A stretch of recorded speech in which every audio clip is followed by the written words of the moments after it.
안녕하세요. 9월 23일 수요일입니다.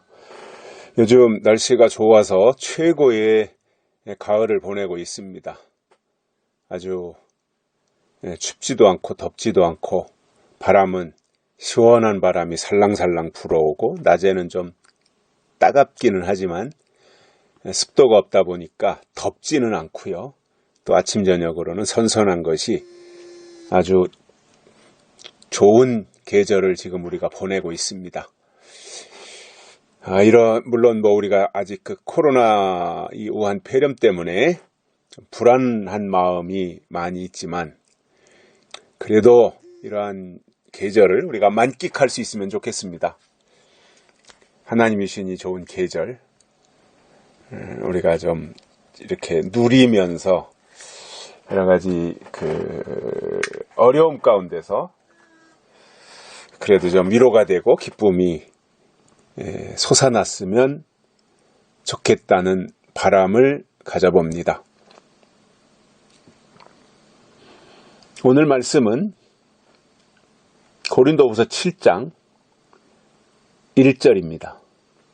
그런즉 사랑하는 자들아 이 약속을 가진 우리가 하나님을 두려워하는 가운데서 거룩함을 온전히 이루어 육과 영의 온갖 더러운 것에서 자신을 깨끗게 하자. 아멘. 제가 며칠 전에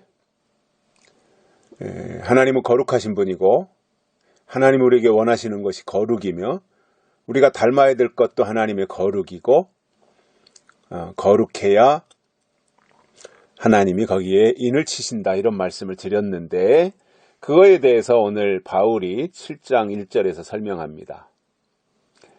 특별히 본문에서 바울은 이런 설명을 합니다. 이 약속을 가진 우리가 하나님을 두려워하는 가운데서 거룩함을 온전히 이루어 그냥 말로 거룩이 되는 것이 아니라 그냥 한두 번 생각 속에서 거룩, 이렇게 내가, 이제 거룩하게 살아야 되겠다. 거룩을 닮아가야 되겠다. 모방해서라도 내 속에 거룩이 있어야 되겠다. 이렇게 그냥 하나의 개념 정도로 생각하는 것이 아니라, 바울이 어떻게 말하는 거예요?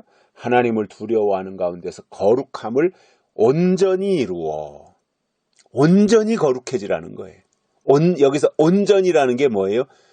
어느 한 부분이 아니라, 머리끝에서부터 발끝까지. 그리고 생각 속에까지, 그리고 마음 먹는 데까지.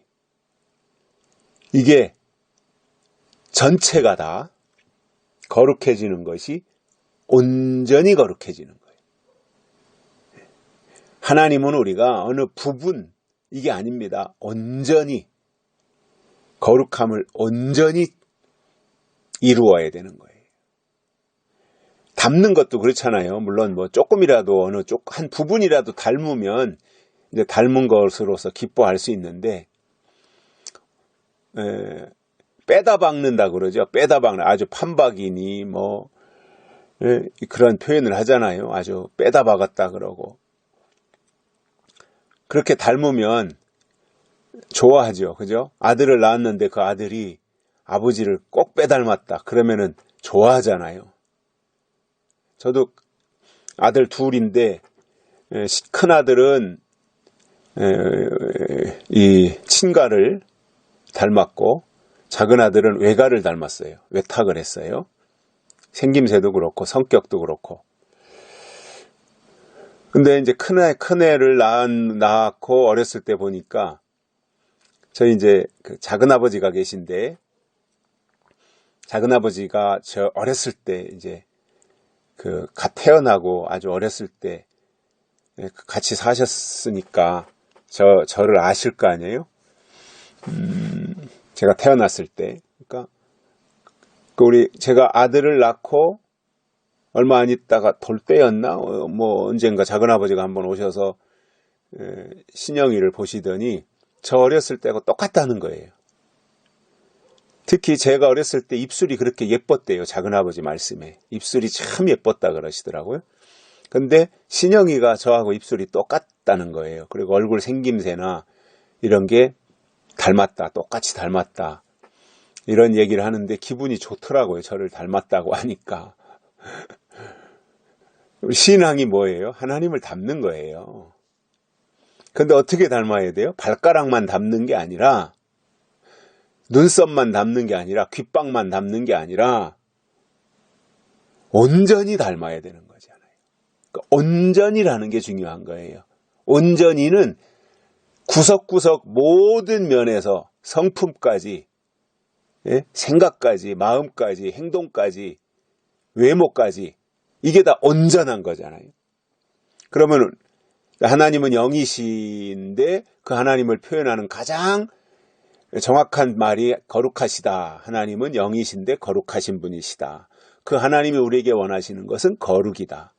우리가 하나님을 믿는다고 하는 것은 우리가 거룩해지는 것이고, 우리가 하나님을 닮는다고 하는 것은 거룩을 닮아가는 것이다. 이런 말씀을 드렸잖아요.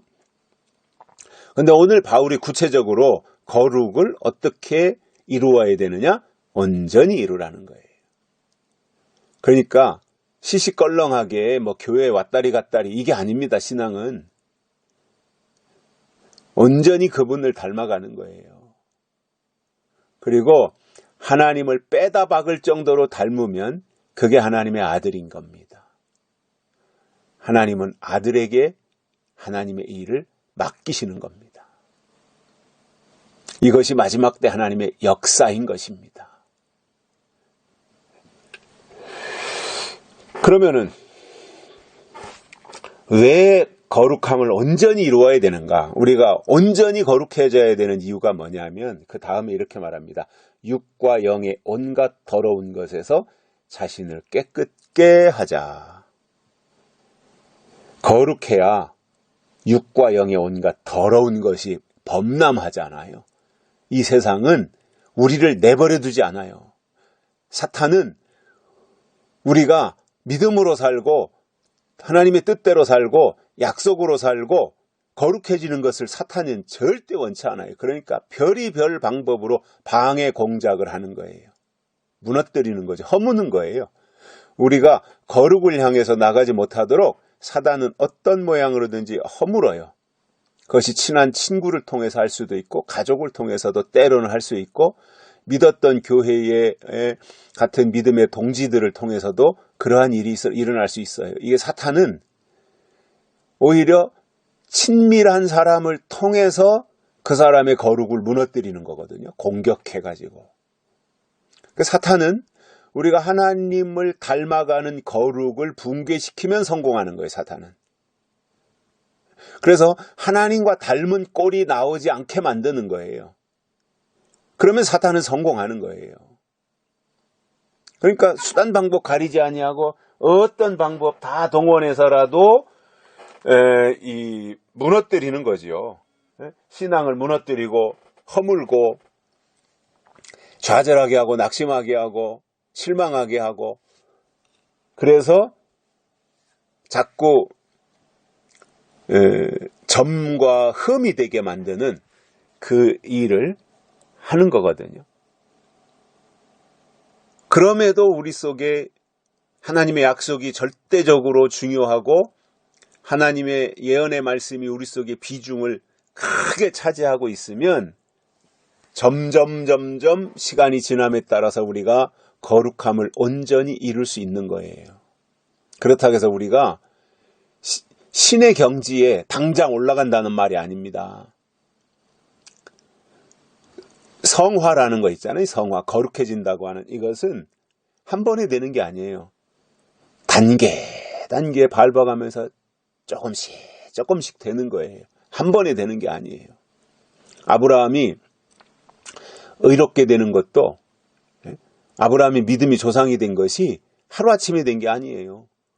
여러 가지 인간적인 실수도 있었지만 그 과정을 거치면서 또 다시 돌이키면서 또 하나님을 바라보면서 25년 동안 아브라함이 만들어진 결과가 믿음의 조상의 단계에 올라가는데 하나님이 그것도 그냥 아브라함을 그래 너 믿음의 조상 이제부터는 믿음의 조상이다 이렇게 한 것이 아니라 이삭을 하나님께 바치라고 하는 이 시험을 통해서 아브라함의 믿음을 믿음의 조상으로 아브라함을 하나님이 우뚝 세워주신 것을 볼 수가 있습니다. 그러니까 너무 욕심 부릴 필요는 없다고 봐요. 믿음은 방향이거든요. 믿음은. 방향을 어디에다 두고 갈 거냐예요. 물론 선의의 경쟁은 필요하겠지만 욕심 부린다고 되는 건 아니에요. 다만 거룩, 하나님의 예언의 말씀, 약속의 말씀, 여기에다가 우리의 신앙의 방향을 두고 온전히 그 말씀을 쫓아가는 거예요. 그러면 육과 영의 온갖 더러운 것들이 있잖아요. 우리가 살다 보면 육신적으로도 더러운 것, 죄와 허물들, 또 영적으로도 혼탁해지는 것들이 있거든요. 순간순간 그러한 것에서 자신을 깨끗게 하는 것, 이게 약속을 주신 분을 향해서 우리가 해야 될 일입니다. 약속을 받은 우리가 하나님 앞에 보여드려야 될 신앙의 모습인 것입니다. 여기까지 하겠습니다. 감사합니다.